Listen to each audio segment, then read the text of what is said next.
So I've got my plastic bag here, and what you're gonna do is get it nice and like organized, like flat, bring in the insides and then smooth it out. Let me see if I can fix that. And then you fold it in half, and then in half one more time, so you've got that going. And then from there, cut off the ends.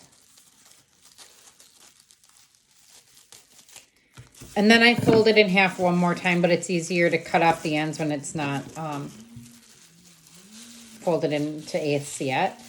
And then from there, you fold it in half. And you cut once. And then what you're supposed to do is fold it in half again.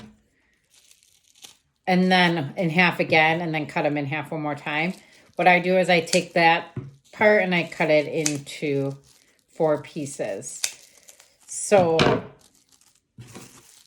I have this guy, I cut it in half, and then I hold them together, and then I cut those into 4 pieces. So you end up with 16 per bag if you don't have any holes in them. And what happens is you end up with like a loop.